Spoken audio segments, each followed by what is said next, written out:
تو اس کا پھر ڈیول نیشنلٹی نکل آئی. تو فیڈرل گورنمنٹ کی یہ پالیسی ہے کہ کوئی بھی اہم عہدہ اپوائنٹمنٹ جو ہے وہ ڈیول نیشنل نہیں ہونا چاہیے. تو اس لیے ہم نے اب دوبارہ سے اشتہار دیا ہے اور اب نئے امیدواروں کی درخواستیں طلب کی ہیں. تو صوبائی سطح کے اوپر جو ممبران ہیں صوبوں کی طرف سے جو دیے جاتے ہیں اس کے اوپر کہا گیا جی کہ صوبوں کی سطح کے اوپر ممبران اپوائنٹ ہو چکے ہیں. تو جسٹس امین الدین صاحب نے کہا ہے کہ خیبر پختونخوا کے اندر جو آپ نے ممبر لگایا ہے جو موسمیاتی تبدیلی کے لیے ہے وہ تو علی امین گنڈا پور کا بھائی ہے جو فیصل امین جو سی ایم پنجاب ہے. اور اسی طرح سے سی ایم کے پی ہیں علی امین گنڈا پور ان کے بھائی ہیں. روزہ لگ رہا ہے آپ کو روزہ میری طرح کافی بہت جی زیادہ. تو اسی طرح سے جسٹس جمال مندوخیل صاحب نے بلوچستان کے حوالے سے کہا کہ جو بلوچستان کے لیے آپ نے جو ایک یونیورسٹی کے یہ صاحب لگائے ہیں ان کی بھی کوئی بہت زیادہ معیار ہمیں نہیں لگتا. تو بہرحال پھر فیڈرل گورنمنٹ نے کہا جی کہ ہم ٹیکنوکریٹس میں سے بھی دیکھ رہے ہیں جائزہ لے رہے ہیں کہ کوئی ممبر جو ہے اس کو لگایا جائے. چلیں ایک پیش رفت تو ہوئی ہے نا کہ علی امین گنڈا پور کے بھائی جو ہیں وہ مطلب کلائمیٹ چینج شاید وہ کلائمیٹ چینج کسی اور چیز کا نام لے رہے ہیں. آپ ابھی توہین عدالت کی بات کر رہے تھے نا, ایسے ہی توہین عدالت کا ہی ایک مقدمہ اسلام آباد ہائی کورٹ کے اندر بھی ہے. اعجاز اسحاق وہ سن رہے ہیں. تو ذیشان صاحب وہ یہ پکڑے ہیں آپ کا مائک, وہاں پہ وہ کہاں جا رہا ہے معاملہ, کدھر جا رہا ہے؟ صدیقی صاحب وہ معاملہ تقریباً کل سردار اعجاز اسحاق صاحب نے خود ختم کر دیا ہے. اچھا, ایک دن پہلے انہوں نے کہا کہ نوٹسز جاری کر دے ڈپٹی رجسٹرار جوڈیشل کو, ایڈوکیٹ جنرل کو. اب ایڈوکیٹ جنرل وفاق کا نمائندہ ہے, ہائی کورٹ کا نہیں ہے, رجسٹرار آفس کا نہیں ہے, لیکن انہوں نے کر دیے. اور پھر کل جب ایڈوکیٹ جنرل آئے ایک دن پہلے تو سردار صاحب نے بڑا یہ کہا کہ ہمارے کورٹ کو بارود سے اڑا دیتے, لیکن یہ حرکت نہ کرتے. کورٹ جو ہے یہ کیسے ہمارے کورٹ سے کنٹیمپٹ کی کیس جو ہے وہ ٹرانسفر کر دی گئی, اس طرح کی چیزیں بڑی لمبی چوڑی اس کی تقریر تھی. ایڈوکیٹ جنرل اس کے تحت کر دی یہ کس قانون کے تحت کیا آپ نے. اب کل ایڈوکیٹ جنرل جب آئے تو انہوں نے لاہور ہائی کورٹ کے رولز جو ہے انہوں نے کہا کہ یہ میں ہارڈ فارم میں لے آیا ہوں, یہ میں کورٹ کو سبمٹ کرنا ہوں, اور کر بھی دیے. ساتھ ساتھ سردار صاحب نے یہ کہا کہ چونکہ یہ ساتھی جج نے ایسا اقدام اٹھایا, اگر یہ کوئی اور ہوتا تو یہ سیدھا کرمنل کنٹیمپٹ ہوتا, تو پھر ہم آگے دیکھتے. لیکن چونکہ ہم ساتھی ہے تو میں کسی اپنی ساتھی کے خلاف کوئی کنٹیمپٹ کا نوٹس نہیں کروں گا. آل دو یہ پبلک کے لیے اور ہمارے ساتھیوں کے لیے جو ہے وہ میں ایجوکیٹ کرنے کی, اپنے آپ کے لیے بھی ایجوکیٹ کرنے کی ایک کوشش ہے کہ ایسے کیسے ہو سکتا ہے. اب اس پہ 11 اپریل کی ڈیٹ ہے. اب کنٹیمپٹ کے اوپر جو ہے وہ ہائی کورٹ ایڈوکیٹ جنرل جو ہے وہ اپنا ڈیٹیل, اور یہ وہی کنٹیمپٹ ہے مشال کو جیل اتھارٹی سے ملنے دیا جائے. پھر وہ جیلر صاحب جو ہیں وہ سپرنٹینڈنٹ جیل, انہوں نے ایک پہ ڈالی کہ جناب یہ سارے مقدمے سنے ہیں, لارجر بینچ سنے. اصل میں اس میں ایک اور معاملہ ہے, ایک اور بھی معاملہ ہے مشال یوسف سے ہی. تو یہ پتہ نہیں کہ ایک جنرل آرڈر تھا اس کی امپلیمنٹیشن کی وجہ سے مشال یوسف زئی جو کہ وہ پی ٹی آئی نے ابھی کہہ دیا کہ وہ ہماری وکیل نہیں ہے, عمران خان نے خود کہا ہے. اچھا. اور ان کے ترجمان نیاز اللہ نیازی نے باقاعدہ میڈیا سٹیٹمنٹ دیا کہ وہ عمران خان کی وکیل نہیں ہے. لیکن یہ درخواست مشال یوسف زئی کی تھی, اس پہ عدالت نے جو ہے وہ آرڈر کیا تھا اور سبرڈنٹ نے یقین دہانی کروائی. لیکن جو مین چیز ہے اور سردار صاحب کو جس چیز کا وہ کہتے ہیں نا غصہ ہے, وہ ایک لا کلرک ہے. اسلام آباد ہائی کورٹ کے جسٹس سردار اعجاز اسحاق کی عدالت کی ایک لا کلرک کمیشن مقرر ہو گیا, اور عدالت نے اس لا کلرک کو کہا کہ آپ جائے عمران خان سے ملے اور یہ کوئی 4 سوالات ان کو سامنے رکھے اور یہ ان کے جوابات لے آئے ہائی کورٹ. وہ جو کمیشن تھا وہ سکینہ بنگش ان کا نام ہے لا کلرک کی, وہ گئی اور اڈیالہ جیل میں وہ تقریباً 3-3.5 گھنٹے ان کو انتظار کروایا اور ملاقات نہیں کرائی. اور اس کا دبی الفاظ میں سردار صاحب نے کہہ بھی دیا کہ اگر 1 منٹ کی ملاقات کرا دیتے تو کیا ہوتا. اب پہلی بات یہ کہ لا کلرک کو کس کھاتے میں آپ کمیشن کا سربراہ بنا دیتے, اگر کرنا بھی ہے تو کسی نیوٹرل پرسنالٹی کو کریں. لا کلرک کی تو نہیں باتیں, لیکن سردار صاحب نے کہا. تو وہ جو کنٹیمپٹ کا نوٹس ہے یا اس میں جو مجھے فردر پروسیڈنگ ہے, آل دو کہ کل اس پہ لارجر بینچ بھی بن گیا ہے, وہ تمام کیسز ایک جا بھی ہو گئے, وہ مشال والا کنٹیمپٹ بھی یہاں سے چلا جا چکا ہے. لیکن اور اس پہ جسٹس سردار اعجاز اسحاق نے ایڈوکیٹ جنرل کو بتایا کہ سر آپ جائیں لارجر بینچ انجوائے کریں, آپ وہاں پہ ارگو کریں, لیکن میرے کچھ سوالات ہیں اور آپ نے نیکسٹ جب بھی آنا ہے میرے سامنے تو آپ نے ان سوالات کا جواب دینا ہے کہ لارجر بینچ نے یا چیف جسٹس نے کس قانون کے تحت بغیر جج کے کنسنٹ کے چینج کیا, ٹرانسفر کیا کیس. دوسرا یہ کہ اگر ٹرانسفر کیا جو سی ایم, یہ اصل میں اڈیالہ سبرڈن کے سی ایم کے اوپر یہ سارا کچھ ہو گیا, تو سی ایم کے اوپر کس کو نوٹسز کیے, کس کس کو سنا ہے. یعنی کہ ایک جج جو ہے وہ اپنے چیف جسٹس کو کہہ رہا ہے کہ آپ نے یہ کام کیسے کیا, کیوں کیا, آپ مجھے جواب دیں, اور پھر خود کہتا ہے کہ نہیں جج جو ہے وہ کسی اور کو جواب دے نہیں, وہ پبلک کو جواب دیں. تو اس کانٹیمپٹ کا مجھے کوئی مستقبل نظر نہیں آ رہا. انہوں نے خود کلیئر کر بھی دیا کہ میں کسی کے خلاف کوئی کارروائی نہیں کروں گا. اب ایجوکیٹ کرنے کا وہ اپنے آپ کو ایجوکیٹ کرے, پبلک کو کرے یا چیف جسٹس صاحب کو کرے. پبلک کو جواب دے کیسے ہے؟ وہ کہہ رہے کہ جج پبلک کو جواب دے. کیسے؟ اب یہ تو سردار صاحب ہی کلیئر بتائیں گے. آئین اور قانون کو جواب دینی ہے, اگر پبلک جواب دے سپریم جوڈیشل کونسل کو, اگر پبلک کو جواب دے تو پھر فیصلے جو ہے وہ آئین و قانون کے اس میں آنے چاہیے. اچھا باجی صاحب, یہ تو بڑی کنٹیمپٹ ابھی اس کیس کو دیکھا جائے اس میں بڑی مزے کی چیزیں ہیں کہ مقدمہ کیا کسی جج سے لیا جا سکتا ہے, اور اگر لیا جا سکتا ہے تو کون سے اختیارات پہ لیا جا سکتا ہے, اس کا عدلیہ کی آزادی پہ کیا فرق پڑے گا. منصور علی شاہ صاحب کی بھی یہ شکایت تھی, مجھ سے مقدمہ لے لیا. لیگلی اور قانونی طور پر اس کی صورتحال کچھ اور ہوتی ہے. ابھی جو مطلب اگر دیکھا جائے کہ کیا حیرت کی بات ہے, یہ رول کا ذکر ہو رہا ہے کہ اسلام آباد ہائی کورٹ کے رولز موجود نہیں ہیں. اسلام آباد ہائی کورٹ 2010 میں بنی تھی, 2008 میں 9 میں, ہاں ٹھیک ہے, اور پھر 10 میں واپس 17 سے 18 سال ہونے کو آئے ہیں اسلام آباد ہائی کورٹ کے وجود کو. جب دوبارہ پہلے تو مشرف صاحب نے بنائی تھی, پھر 18ویں ترمیم کے بعد میرا خیال اس کو بنایا گیا نا زرداری صاحب نے. ہاں زرداری صاحب نے نہیں, پارلیمنٹ نے بنایا نا, آئین کے تحت ترمیم کی گئی تھی نا اس میں اسلام آباد ہائی کورٹ کے اندر.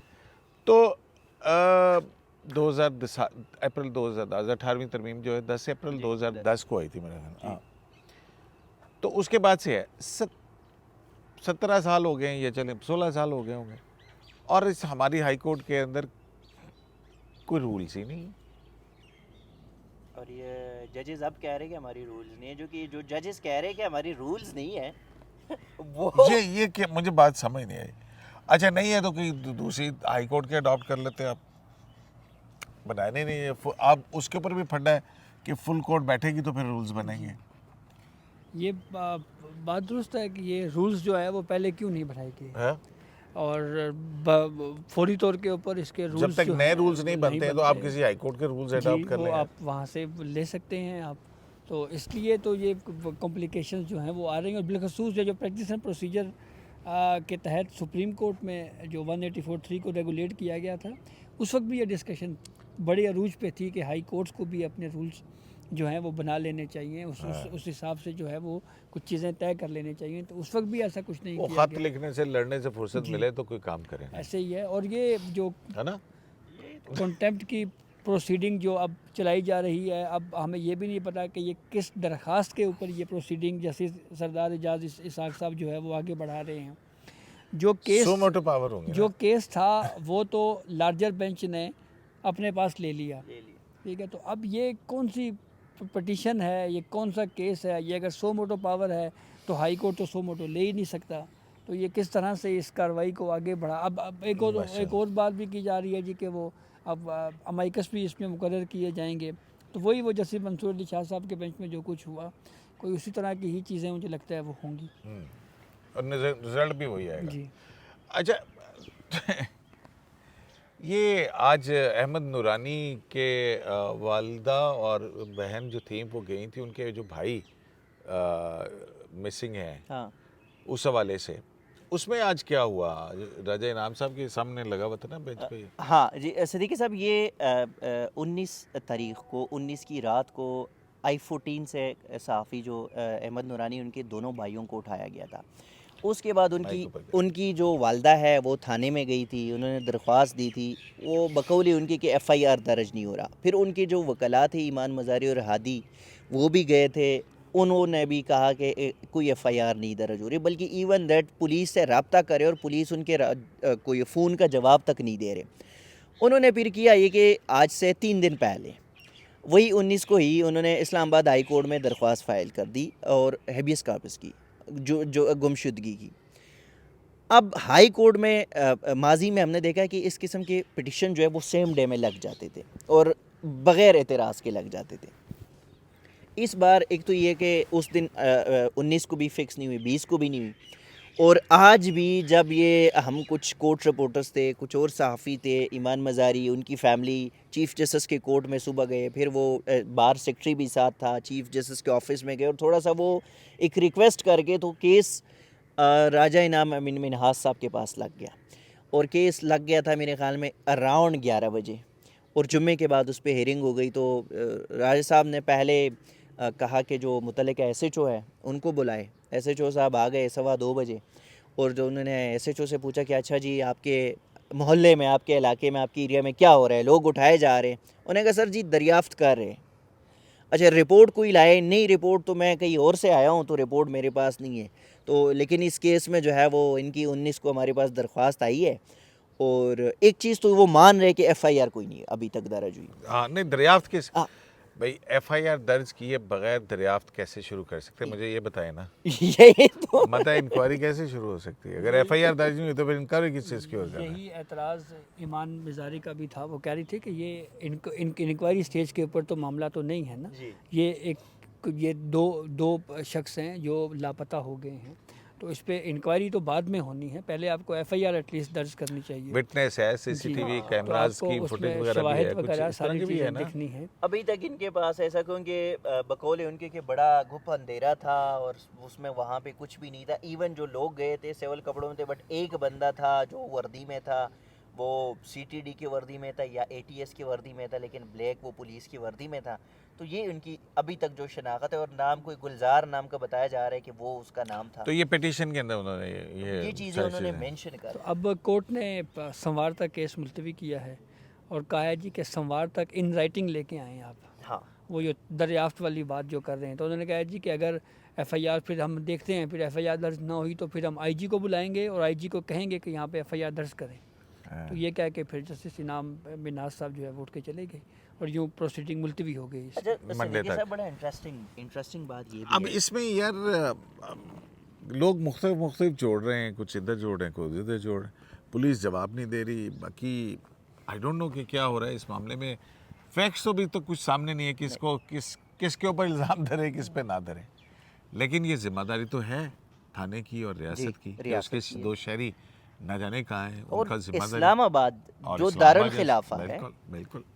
اور کسی پہ کوئی اب یہ بھی کوئی اتفاق ہے کہ بھی ایک سٹوری ہوتی ہے, اب سٹوری کی اپنی ایک پتہ نہیں وہ کیا سٹوری ہے, مجھے تو سمجھ نہیں آئی, لیکن اس پہ اتنا بڑا اقدام کون کر سکتا ہے, یہ بھی دیکھنے والی بات ہے. تو اچھا اب آ جائیں آپ, وہ جو ماتحت عدلیہ ہے جی اس کے سروس میٹرز کا ایک ٹریبیونل ہوتا ہے. جی جی وہ ٹریبیونل کس پر مشتمل تھا اور اس میں اندر کیا تبدیلی ہوئی تھی اور آج کیا ہوا ہے, اور اس حوالے سے جو 13 کو فیصلہ محفوظ کیا گیا تھا, تو 18 کا نوٹیفیکیشن 13 کے محفوظ شدہ فیصلے میں آج جب آرڈر آیا ہے 21 کو آیا ہے, وہ سیٹیسفائڈ کیسے ہو گیا؟ صدیقی صاحب یہ بھی بڑا انٹرسٹنگ وہ ہے, ججمنٹ بھی ہے اور یہ سوال بھی ہے. 9 جنوری 2024 کو لوور جوڈیشری کے تمام معاملات کے لیے ایک ٹریبیونل بنا اور جسٹس طارق محمود جہانگیری کے سربراہی میں بنا, اور اس کے باقاعدہ جو ہے وہ نوٹیفیکیشن صدر کی منظوری سے ہوا اور چیف جسٹس نے مشاورت کے ساتھ. اب جسٹس بابر ستار اور جسٹس سردار اعجاز اسحاق خان یہ 3 جو ہے اس میں شامل رہے. لوور جوڈیشری کے جو ججز ہے, جس میں کچھ ریٹائر ہو گئے, کچھ واپس ڈپوٹیشن پہ آئے تھے, یہاں سے واپس بھی جا چکے ہیں. پہلے جب لگے تھے یہ 11 اپیلیں فکس ہوئی تھی, پھر اس پہ ڈائریکشن یہ آئی تھی لارجر بینچ کی جانب سے کہ یہ سارے کلب کرے, پھر یہ تقریباً 35 اپیلیں کلب ہو گئی, اور یہ 2016 سے لے کے 2023 تک 2024 تک یہ اپیلیں تھی, اور ججز کی اپیلیں تھی, جس میں گڈ بک کی ہے, جس میں رپورٹ کی ہے, جس میں سروس میٹر کی ہے, جس میں وہ جو الاؤنسز ہوتے ہیں, مراعات ہوتے ہیں, ان تمام چیزوں کی تھی, اور ایک جج کی 3 اپیلیں بھی تھیں. تو اس پہ جو پرانا لارجر بینچ تھا, جو ججز ٹریبیونل تھا جسٹس جہانگیری صاحب کی سربراہی میں, انہوں نے جو محمد شبیر ہے جج ہے اس کے کیس پر یہ تمام کلب تھے اور انہوں نے یہ 13 تاریخ کو یعنی کہ 13 مارچ کو ججمنٹ ریزرو کرائی تھی. اب اس کے بعد اور اس میں ٹریبونل کو ایڈ کرے تھے طارق جہانگیری صاحب اور جسٹس بابر ستار اور جسٹس سردار اعجاز ان کے ساتھ ممبران تھے. ٹھیک. اس کے بعد یہ ہوا کہ 18 مارچ کو وزارت قانون نے نوٹیفیکیشن جاری کیا جو کہ صدر مملکت کی اس سے وہ تھا کہ وہ جو پرانا کمیشن تھا ٹریبیونل تھا وہ ختم ہے, نیا ٹریبیونل بن گیا ہے ججز کے جو سیول لیور جوڈیشری کے سروس میٹرز اور ان تمام چیزوں کے لیے. اب جسٹس خادم حسین سومرو صاحب چیئرمین ہیں, جسٹس اعظم خان اور جسٹس انعام امین منہاج صاحب ممبران ہیں. ٹھیک. اب جو جس کیس کا فیصلہ 13 مارچ کو ریزرو ہو گیا تھا اس کے بعد ایک سی ایم آئی تھی اور یہ سی ایم رجسٹرار آفس نے فکس کی تھی آج کے لیے, اور 18 کو جو نوٹیفیکیشن آیا تھا اور 3 رکنی نیا ججز ٹریبیونل بنا تو اسی کے تناظر میں جو ٹریبیونل بن گیا تھا انہوں نے آج ہیرنگ بھی کر لی اور آج اس پہ وکیلوں نے ٹائم لیا کہ سر ہمیں تھوڑا سا کیونکہ کچھ ججز ریٹائر ہو گئے. نئے ٹریبونل ہے یعنی خادم صاحب کی سربراہی جسٹس خالد سوبرو کی سربراہی میں انہوں نے کر لی ہے. جی آج سماعت بھی کر لی اور وہ وکیل پیش بھی انہوں نے کہا ٹائم چاہیے ہمیں, تو سمپل ایڈجرمنٹ ہو گئی. وہ ہیرنگ کے بعد ہمیں ایک 9 صفحات کا تفصیلی فیصلہ مل گیا اور اس 9 صفحات کے تفصیلی فیصلے میں جو آج کی اہم خبر تھی وہ ججمنٹ کے بعد جو پہلے لارجر بینچ نے ہیرنگ کی اس کے بعد یہ آرڈر آیا, اور اس میں جو بڑی خبر تھی وہ یہ تھی کہ 13 مارچ کو محفوظ کرنے والا بینچ نے 18 مارچ کے وزارت قانون کے نوٹیفیکیشن کو اڑا دیا, کالعدم قرار دے دیا. تو پہلی بات یہ ہے کہ وہ کیس ادھر وہاں پہ ختم ہو گیا, پھر یہاں پہ نوٹیفیکیشن کیسے, اور بینچ بھی نہیں ہے اب, یہ ٹریبیونل بھی نہیں ہے تو پھر کیسے کالعدم کر دیتے ہیں, یہ مجھے بھی, میں خود بھی حیران اور یہ سوال پرٹیکولر سرکمسٹانسز. ویسے انہوں نے بابر ستار صاحب نے یہ لکھا ہے اور انہوں نے یہ لکھا ہے کہ کیونکہ یہ جو آپ آرڈر جس کی آپ بات کر رہے ہیں یہ بابر ستار صاحب نے لکھا ہے نا, اور اس میں یہ 18 مارچ کے نوٹیفیکیشن کو کالعدم کرنے کی کیا وجوہات بیان کیا انہوں نے؟ سر وجہ وہی ہے جو جسٹس منصور علی شاہ صاحب نے مخصوص نشستوں کے کیس میں جو اکثریتی فیصلہ دیا تھا جس میں انہوں نے کہا تھا کہ وہ پیکولر سرکمسٹانسز ہیں, مطلب کوئی حالات و واقعات اس طرح کے ہیں, تو وہی حالات و واقعات کا کون سے جی بڑی محض حسن اتفاق ہم اس کو کہیں کہ پہلے بینچ تبدیلی والا اور جوڈیشل آرڈر ہے اس کی موجودگی میں بینچ تبدیلی وہ ساری ایپیسوڈ سپریم کورٹ میں ہوئی, پھر وہ سب کچھ ہائی کورٹ میں ہوا, ٹھیک ہے. پھر اس کے بعد اب یہاں پہ بھی پیکولر سرکمسٹانسز کی بنیاد کے اوپر ایک وہ نوٹیفیکیشن جو ججمنٹ ریزرو ہونے کے بعد جو ہے وہ جاری ہوا تھا, یعنی اب دیکھیں 13 مارچ کو اس کے تحت بنے ہوئے ٹریبیونل نے اپنی ہیرنگ بھی کر لی. جی, تو اس کے بعد انہوں نے کہا کہ نہیں جی یہ جو ٹریبیونل اب جو تبدیل ہوا ہے یعنی کہ ایسا ہوا کہ غیر قانونی ہے. مطلب ہے کہ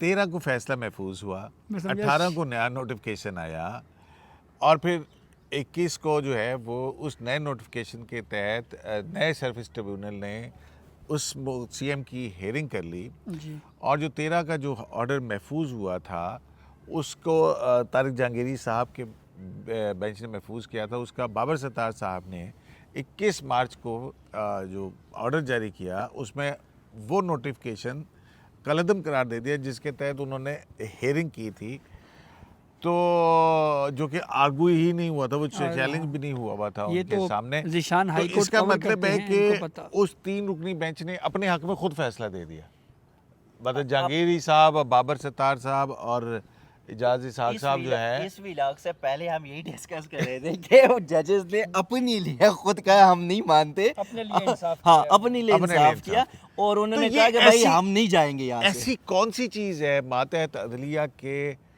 معاملات کو سننے کے لیے, بھئی آپ نے سنا آپ نہ سنا, آپ سنیں نہ سنیں, آپ نے جہاں تک سنا تھا آپ اس کا آرڈر جاری کر دیں. لیکن نئے ٹریبیونل کا آرڈر جو کہ جس کی ہیرنگ بھی نہیں ہوئی, ریزرو ججمنٹ آتی ہے تو اس کے اندر وہ کالعدم ہوا ہوتا ہے. یہ سارے کارنامے اسلام آباد ہائی کورٹ ہی کر سکتی ہے. یہ بالکل سیم ایسے ہے کہ جب جسٹس منصور علی شاہ صاحب تمام کیسز آئینی بینچ کو بھیج رہے تھے نا, اور پھر آخر میں وہ ٹیکس میٹر والے کیس پہ جب وکیل نے کہا یہ نہیں ہو, اس نے کہا نہیں میں ہی سنوں گا. اچھا, جب باقی کمیٹیوں کے ہائی کورٹ کی جتنی بھی کمیٹیاں تھے, ڈپارٹمنٹل تھے یا انتظامیہ کے تھی یا کوئی بھی کمیٹی, ان تمام سے یہ سارے آؤٹ ہو چکے ہیں, اور اس پہ کبھی انہوں نے کچھ بھی نہیں کہا کہ ہمیں کیوں آؤٹ کیا. ایک خط لکھا گیا تھا وہ بھی ان کمیٹیوں کے حوالے سے, اور جسٹس سمن رفعت امتیاز نے لکھا تھا قائم مقام چیف جسٹس کو, جب جسٹس بابر ستار نے کرپشن کے حوالے سے اپنی سیکٹری کے ذریعے خط لکھوایا, تو اس کے ساتھ ہی جسٹس سمن رفعت امتیاز نے یہ کمیٹیوں کے معاملے سے ایک خط لکھا تھا جو ابھی تک منظر عام پہ نہیں آیا, کہ یہ جو ہے نا اس کے لیے فل کورٹ ہونا چاہیے, رولز بننے چاہیے, کمیٹیاں ایسی نہیں ہونی چاہیے یہ. لیکن اس طرح کہ بھائی وہ کمیٹی جو ہے وہ آرڈر پہلے ہے, ہو گیا ہے, آپ کا بینچ ہی ختم ہو گیا ہے, ٹریبیونل ہی ختم ہے, اور اس کے بعد فیصلہ نہیں میں نہیں مان رہا, تو پھر عدالت. تو یہ دیکھنا پڑے گا نا اپنا ذیشان سید صاحب اور جہاں عباسی صاحب کہ آخر لارڈ جوڈیشری کے اندر ایسا کیا ہے کہ جس کے سروس وغیرہ کے میٹرز جو ہیں اس کو سننے کے لیے جو ہے وہ اتنی بےتابی ہوتی ہے. صدیقی صاحب اس کو اب ہم کریں گے انشاءاللہ, ٹھیک ہو گیا, اس کے اوپر نظر رکھیں گے نا کہ ایسی کون سی چیز ہے کہ سمجھدار آدمی سے پوچھ دیں. ذیشان صاحب آپ کا بہت شکریہ, اور جہاں عباسی صاحب آپ کا بہت شکریہ. میں ایک کمنٹ آخر میں یہ ضرور کرنا چاہوں گا کہ آپ کے بہت سارے دیکھنے والے جو ہے وہ کمنٹ کر کے یہ پوچھ رہے تھے کہ قیوم صدیقی صاحب کدھر ہیں, ان کا ویلاگ نہیں آ رہا. تو صدیقی صاحب آگے ہیں جناب, تو یہ اب ان کا ویلاگ, اور ڈالر آنا کم ہو گئے. نہیں وہ ایک پرسنل سا معاملہ ہے, بس اس میں وہ اللہ تعالیٰ ٹھیک کرے گا ساری چیز. شرائط دستور سے AQS لائیو سے عبدالکریم صدیقی کو اجازت دیجیے.